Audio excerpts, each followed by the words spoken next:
Hello, ladies and gentlemen, and everything in between. Welcome back to Geeks Watch.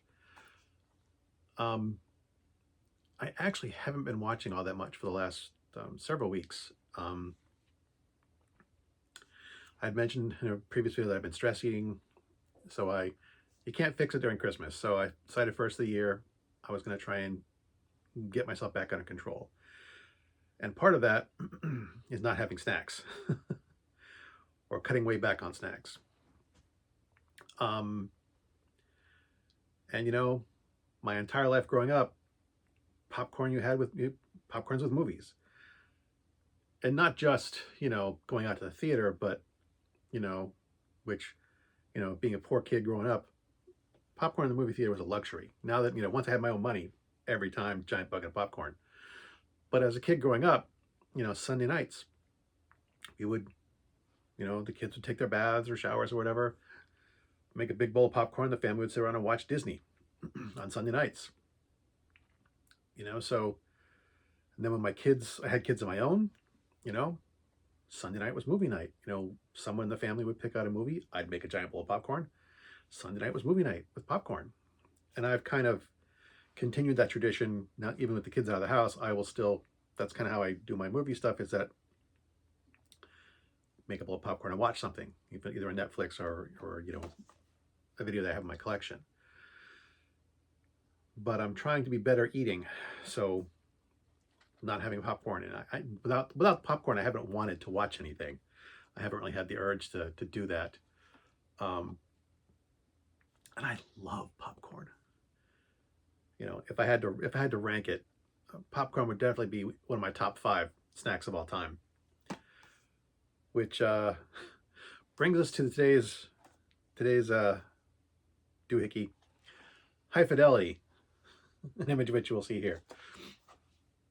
High Fidelity came out in 2000, which is going to kind of be important to some of the themes in the film. Specifically, the main character works in a record store. This is before CDs became the story was at least written before CDs became the thing, before even streaming even existed. So vinyl plays an important part of the film. John Cusack plays the main character, a guy named Rob. As the film opens, he is breaking up with his girlfriend. Is it Lauren? I think so. I may be wrong. I looked it up right before I started this, and it's completely faded out of my old man brain. So the two of them break up.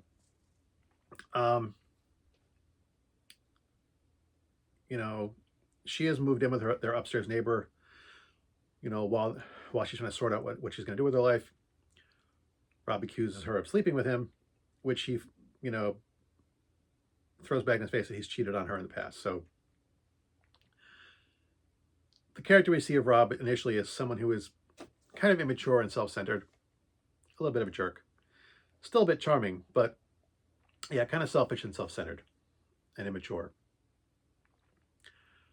Rob runs a record store called Championship Vinyl. Runs it with 2 employees. His employers are there every single day, not because they're getting paid, they just won't leave. All 3 of them are record snobs. One of the characters is played by Jack Black. I can't remember which one it is, but of the 3 of them, he's the one who openly berates their customers the most. All 3 of them are disdainful of their customers' music tastes. Jack Black's character is the most obnoxious and aggressive, and he openly berates people who come in to buy records and openly insults their music tastes. It's a lot of fun to watch, even if I find the character that Jack Black plays to be annoying, but he's supposed to be. Okay, I meant to say this in the beginning, but there are going to be some spoilers for the film, more than usual. So going forward, I am going to outline a bit more of the story than I usually do, and there are going to be spoilers for the end of the film because there are a couple points that I want to discuss in more detail. So warning from now on, there will be spoilers for the film. So these guys continuously make top 5 lists of things. It's kind of the 3 of them, their shtick. they just make top 5 lists of all kinds of stuff. And Rob decides to make a top 5 list of his top 5 breakups. And in doing so, he also decides to look up some of these women who he's broken up with. And some of them are not his fault. Some of them are his fault. He comes out of it feeling pretty good about himself. It's like, okay, I'm not as much of a jerk as I thought I was. But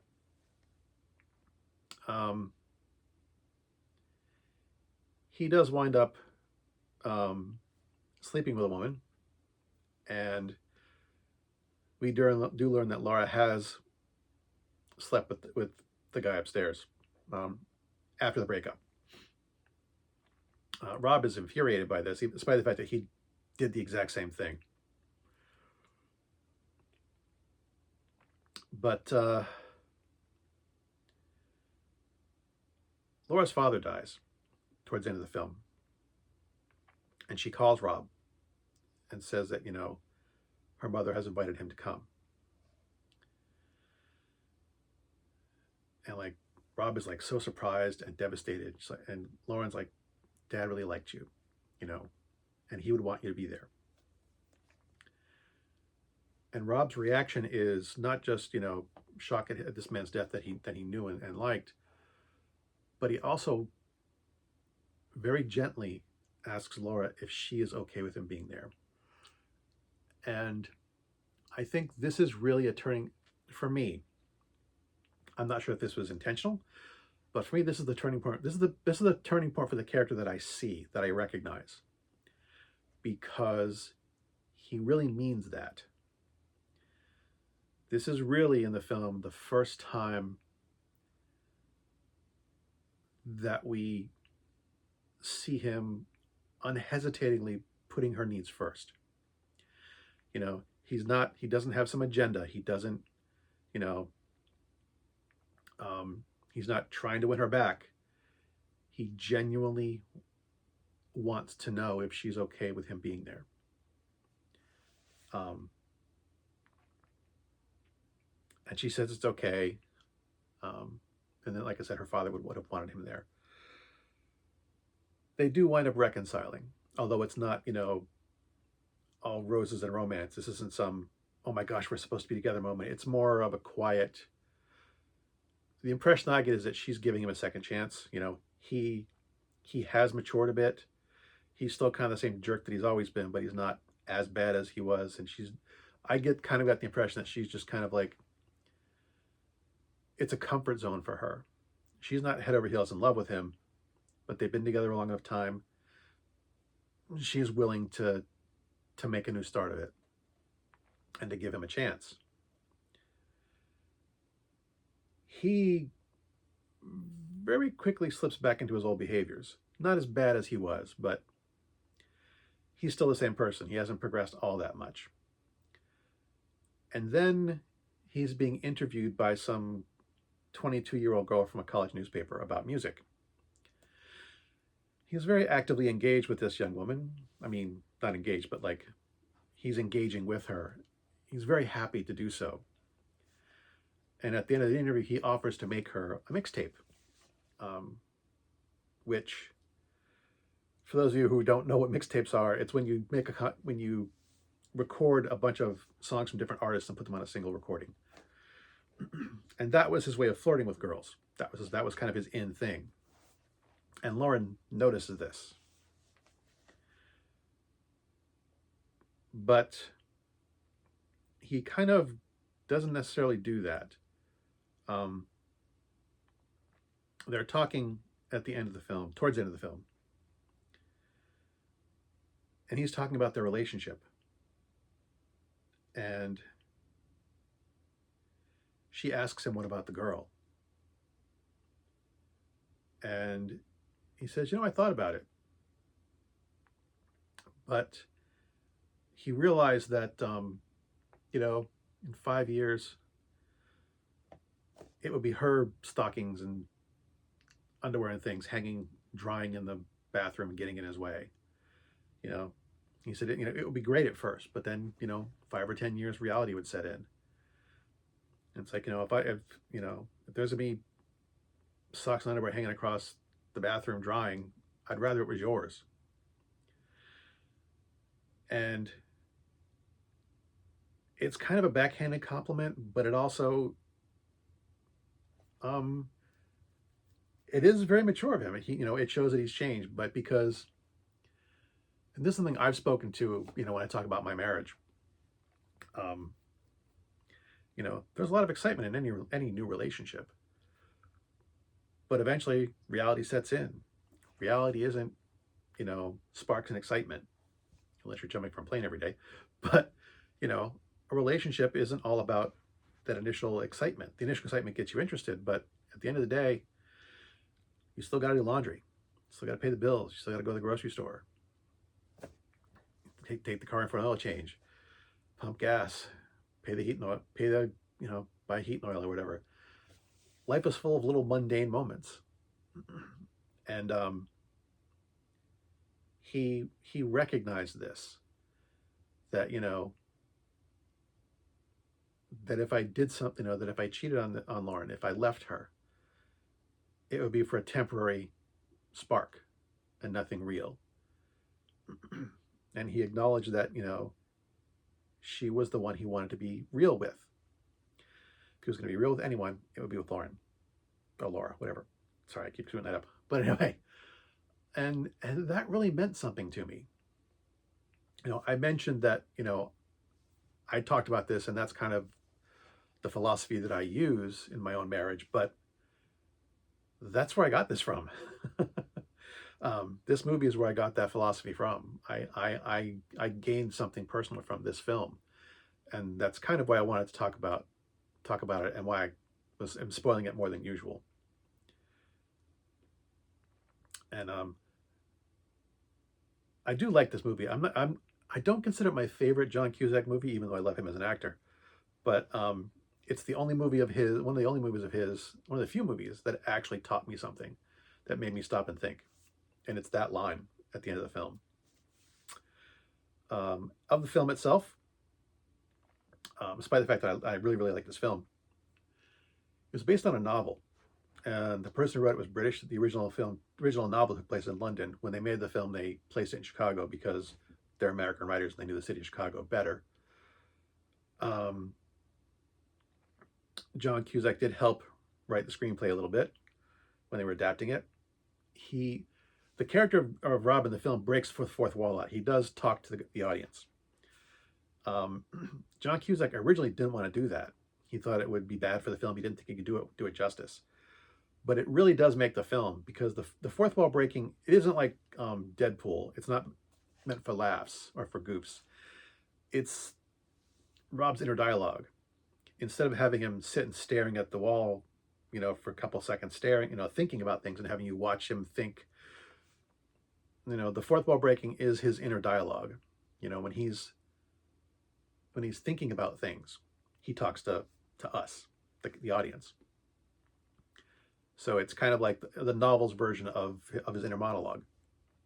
And I think it works really well. The film was made on a budget of $30 million. It grossed, I think, $47.1 million in box office. So not a very profitable film, but it got a lot of critical acclaim. Even Roger Ebert gave it 4 out of 4 stars. There were a couple bad reviews, but by and large, the reviews are overwhelmingly positive. So it's a simple rom-com, but it's got a good energy, and the characters have good synergy together. They have a good relationship. The banter that they have feels mostly realistic. The characters being record snobs works really well, at least for the theme of the story itself. And music does take, music is in some ways an important part of the film. Mostly discussions of it, but there is some music being played. There are a couple scenes. I won't spoil them. There's a couple scenes regarding music, where music is being discussed, that I think are a lot of fun. There is a deleted scene, though, that I do want to mention, that I think if people should look for. It was deleted for a good reason. It didn't really advance the story. It did some character development, but it wasn't necessary. So there's a deleted scene where Rob is called to someone who wants to sell off some of their record collection. He shows up at this beautiful home. This middle-aged woman, attractive, invites him in, takes him into this gorgeous room with this wooden bookshelf in the wall, full of plastic wrapped vinyl records. And she also pulls out this drawer full of 45s. For the younger generation, 45s were small little vinyl records, about this big, that only had a single song on one side and a single song on the flip side. When a song was very, very popular, record companies would release a single for just that song. So they were really big for a while, just buying the single song. And Rob, obviously it's a beautiful music collection. He gets down to the little drawer and starts like rifling through them, and he's getting excited and happy, and all of a sudden he kind of stops and he's like, looks at this woman and says, I can't afford this. This is a beautiful collection of full of stuff. It's like, I can't afford to buy these. This is a fortune. And she says, $50 and it's yours. He's like, what? It's like, this must have taken years. This is worth so much money. You can't just do that. And she's like, I'm very much aware of how much effort went into it. I'm very much aware of how much it's worth. It's my husband's collection. And he immediately stands up. It's like, you and your husband aren't on good terms right now. And she's like, my husband is in Jamaica with a 19-year-old gym instructor. He called me and told me to sell his record collection and send him the money. $50 and it's yours. and he still refuses to take it. It's like, I can't do that. I can't do that to another collector. Let me give you more money and you can just say I give you $50. And she's like, no, I want to be spiteful but fair. I basically destroyed the entire scene. And like I said, it's deleted, but it's one of those scenes that is just so well done that I almost wish it had been kept in. It's completely unnecessary. It's probably 7 minutes long. I don't remember offhand, but it's between 5 and 7 minutes long. And it's a great scene. And yeah, it's one of those little tidbits that it's like, it's not necessary for the film, but damn, it's a good scene. So even the deleted scenes are good. So I like the movie. And man, this is taking a long time. As always, thanks for watching. As always, my stuff is crap. And until next time, good hunting.